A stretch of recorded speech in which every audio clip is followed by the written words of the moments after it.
सुप्रभात भैया बहनों।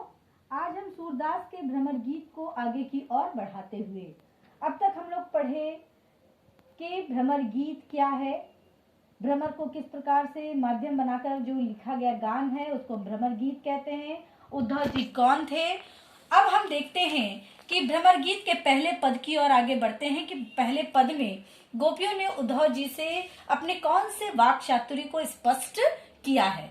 वह कहती हैं, उद्धव तुम हो अति बड़भागी, अपरस रहत स्नेह तगाते, नाहिन मन अनुरागी, पुरैनी पात रहत जल भीतर, तारस देह न दागी, जो जल माह तेल की गागरी, बूंद न ताको लागी, प्रीति नदी में पाँव न बोरियो, दृष्टि न रूप परागी, सूरदास अब ला हम भोरी, गुर चाटी चौपागी। अब देखिए किस प्रकार से गोपियां जो है उद्धव जी पर व्यंग करती हुई कहती है कि हे उद्धव जी आप क्या हो, बड़े बड़भागी हो। यानी बड़भागी का मतलब होता है भाग्यवान, बड़भागी यानी क्या हुआ, भाग्यशाली। आप क्या हो, बड़े भाग्यशाली हो। क्यों बड़े भाग्यशाली हो? क्योंकि जिस भगवान श्री कृष्ण के प्रेम में, जिनकी भक्ति में पूरा तीनों लोक संसार जो है डूबा हुआ है, उस भगवान श्री कृष्ण के आप परम मित्र होने के बावजूद भी, सखा होने के बावजूद भी उनके प्रेम से क्या हो, पृथक हो, अछूते हो। आगे कहते हैं कि अपरस रहत स्नेह तगाते, नाहिन मन अनुरागी। आप क्या हो, अपरस हो। अपरस का मतलब क्या है, अछूता। किससे अछूते हो?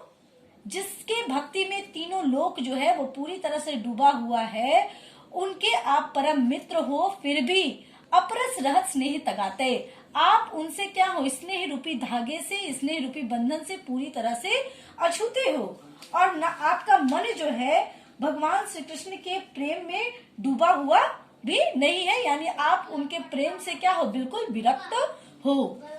आगे व्यंग करती हुई कहती हैं कि पुरैनी पात रहत जल भीतर, तारस देह न दागी। पुरैनी पात, पुरैनी पात, पता है पुरैनी पात मतलब क्या होता है? पुरैनी पात मतलब होता है कमल का पत्ता, कमल का पत्ता। ठीक है, तो आगे उद्धव जी से कहती हैं कि आप उस कमल के पत्ते के समान हो जो जल के भीतर रहते हुए भी, जिसमें क्या लगते हैं, दाग धब्बे बिल्कुल भी नहीं लगते। वो क्या है, दाग धब्बों से क्या है, अछूता है। किस प्रकार? ठीक उसी प्रकार जैसे आप भगवान श्री कृष्ण के साथ रहकर भी उनके भक्ति से क्या हो, अछूते हो। आगे वह व्यंग कसती हुई कहती है कि जो जल माह तेल की गागरी, बूंद न ताको लागी। आप क्या हो, तेल से चुपड़े हुए गागर, उस गागर की भांति हो जिस पर पानी की एक बूंद भी नहीं ठहरती।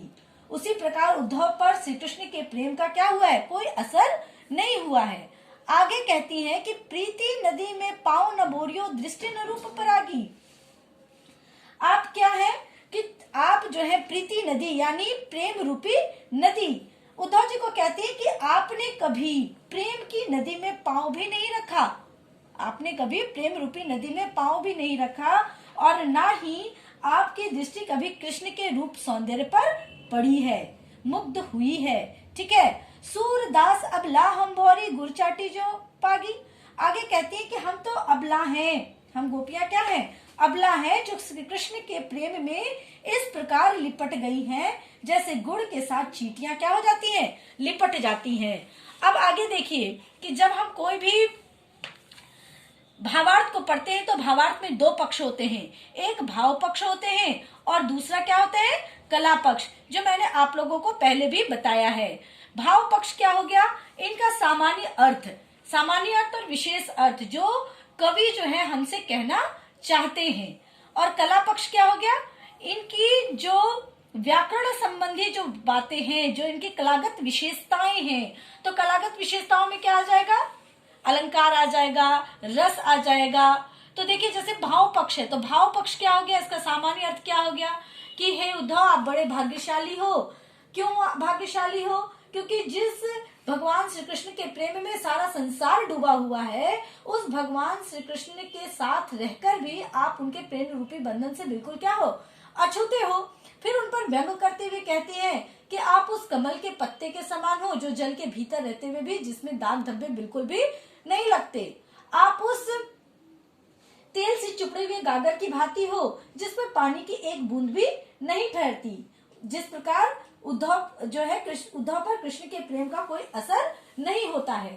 फिर आगे कहते हैं कि प्रीति नदी में पाँव न बोरियो, आपने कभी प्रीति रूपी प्रेम रूपी नदी में पाँव भी नहीं रखा और ना ही कभी आपकी दृष्टि जो है वो कृष्ण के रूप सौंदर्य पर पड़ी है। लेकिन हम क्या है, अबला है, हम गोपियां जो है भगवान श्री कृष्ण के भक्ति में पूरी तरह से क्या है, लीन है, उसी प्रकार लिपट गई है उनकी भक्ति में, जैसे गुड़ के साथ चींटियां क्या होती है, लिपट जाती है। तो यहाँ पर क्या दिखाया गया, भक्ति रस को उजागर किया गया है कि किस प्रकार से वो व्यंग करती हुई उद्धव जी से कहती हैं कि आपके ज्ञान संदेश को लेने का अब हमारे हृदय में कोई भी रिक्त स्थान नहीं है, क्योंकि हमारा हृदय जो है पहले ही भगवान श्री कृष्ण की भक्ति से क्या है, भरा हुआ है।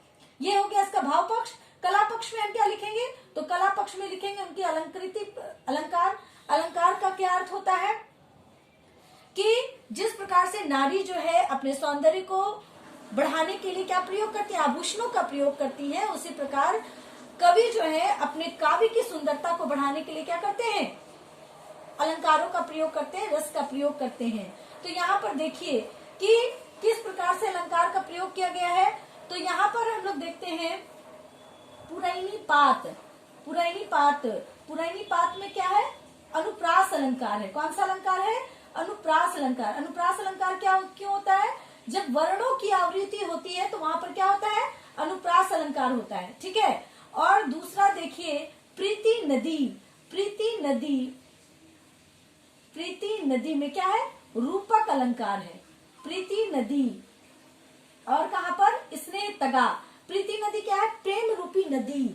यहाँ पे रूपक अलंकार में क्या होता है कि जब प्रस्तुत और अप्रस्तुत में अत्यधिक समानता होती है, जब उपमेय पर उपमान का आरोप हो जाता है, तो वहां पर क्या होता है, रूपक अलंकार होता है, ठीक है।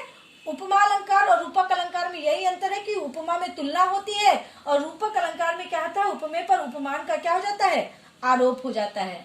अब हम लोग नेक्स्ट अगले वीडियो में देखेंगे।